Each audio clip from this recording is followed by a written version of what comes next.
Welcome to the Hayes Australia podcast, bringing new insights into your world of work.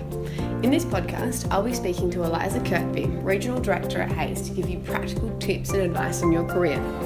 I'm your host, Danica Benny-Ridge, and I work in the marketing team at Hayes, the world's largest specialist recruiter.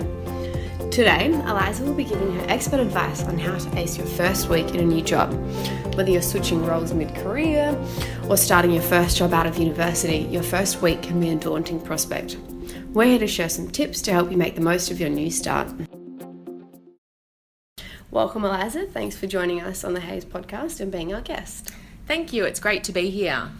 Okay, so first things first, your first day in a new role. What are some key things to remember?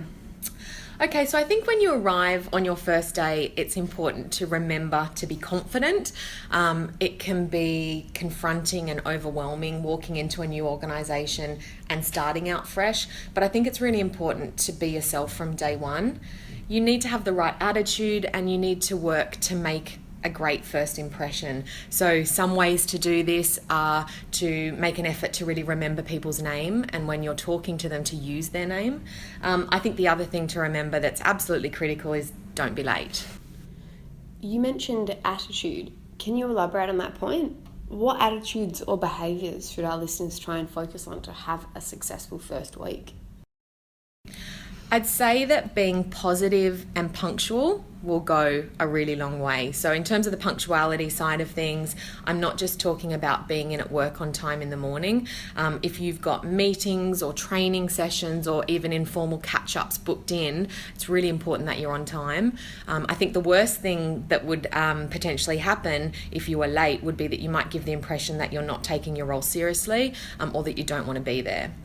I'd say enthusiasm is extremely important, having and demonstrating that willingness to learn and showing that you're happy to be working in the new position, being inquisitive, asking questions and really being proactive.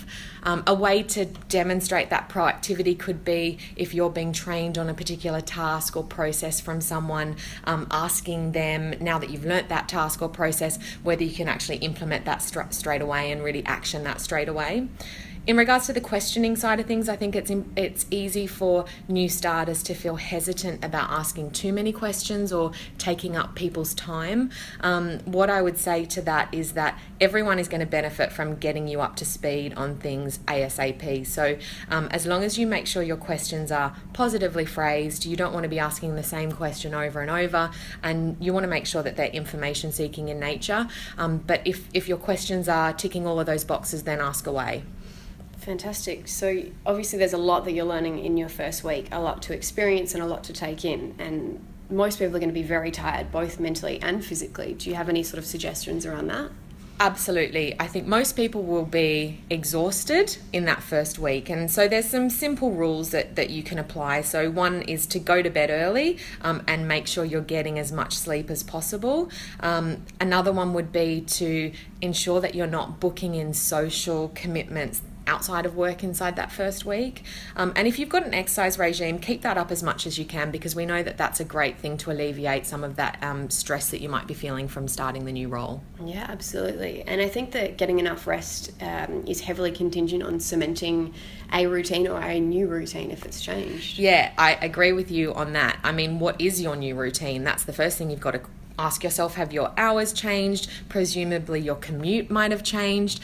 Use that first week to really figure out what your new work-life balance is going to be and to begin to try and build a routine that will work for you. I think getting enough rest and really nailing down your routine is going to help with stress and anxiety that is normal when you start a new role, and it will make you feel more confident. And look, if confidence for you can be a challenge and if it takes a while, fake it until you make it. I love that saying. I think it's so applicable here, especially in regards to confidence. Another saying which I think is useful to remember and is also applicable in this situation is to sort of act as a sponge. Yeah, that's exactly spot on. So watch and learn in your first week. You need to be making sure that you're listening and observing first and acting second. Try to make mental notes of what's going on around you. So what time do people arrive in the morning? When do they leave in the evening? How long do people go away for lunch? making note of all of that will allow you to adjust your time accordingly. Also, how does the business actually work? So how do people interact with management? How do people interact with each other? How do people communicate? Is that through email or on the phone, or is it because people drop by people's offices and different workstations? I think when you start to observe and really take all of this in, it'll give you the best opportunity to fit into the team and also the organisational culture. I love that you mentioned company culture. How important is that and the sort of relationship building with colleagues in your first week? I would say that it's hands down the number one priority. So working and ensuring that you're building interpersonal connections with colleagues is really, really critical. The best way to do this, be respectful, be friendly, be open to offers that you receive of assistance or support.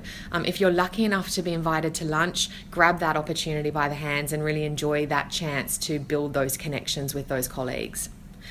Take time to introduce yourself to those around you as well. So I think it's normal as part of an induction process to be introduced to the key people in the business that you'll be working with, but those introductions are often extremely brief. I would say rarely would both parties remember each other's names. So where you can, if there's an opportunity to grab a few extra moments with a colleague, I think it would pay dividends later. Start with those that are closest to you from a proximity point of view and really sort of expand from there. I believe genuinely that the more people you build a relationship with, the easier it's going to be for you to ask for assistance and help. You're going to have more people to learn from. You're going to become up to speed as quickly as you can, and that's all going to help with the confidence and with you feeling good about fitting into that organisation. Fantastic. And what about with your new manager? Is this something that you should be making time for a one-on-one? Yeah, definitely. So I'd really be trying to seek out one-on-one time with your new manager, certainly inside that first week. I think you want to start building a positive relationship with that manager. That's such a critical relationship as soon as you can. The kinds of things I'd be looking to try and find out in that one-to-one would be things like, what does your manager expect from you? How do they like to communicate? You could ask things like, what is their management style? Or you could even potentially talk to them about your own learning style. I think finding out subtly the types of traits and behaviours that they would value in an employee is a great thing to do, because it will stand you, up for a great relationship with them moving forward. Can you give any tips on what you should do to prepare before these meetings with your new manager?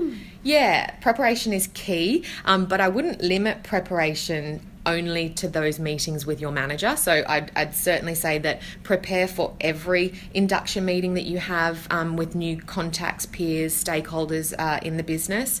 I'd be doing things like finding out who the person that you're meeting with is, of course, and what really their role is in the organisation. So LinkedIn can be a great tool to help you with this, staff directories, intranet, the website, and also, finding out from the people around you.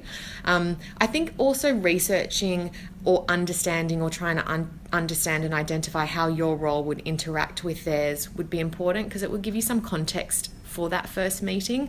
And another great thing to do is really, I guess, asking them for advice and seeking suggestions from them. I think it'll make them feel flattered. They'll feel like you value their opinion and expertise. And again, I think that'll set you up for a strong relationship. Fantastic. Okay, one last piece of advice for ACE in your first week that you'd like to share with our listeners. I would suggest that it's a great idea to walk in that door on your first day and leave any preconceived ideas at the door. So you may be starting a role that has elements of things that you've done in previous organisations or in previous roles. Be careful not to make assumptions that the tasks are going to be the same, or that you're the expert, or that you know everything about everything. I would worry that could potentially impact your ability to develop, and also might not allow you to create that great first impression.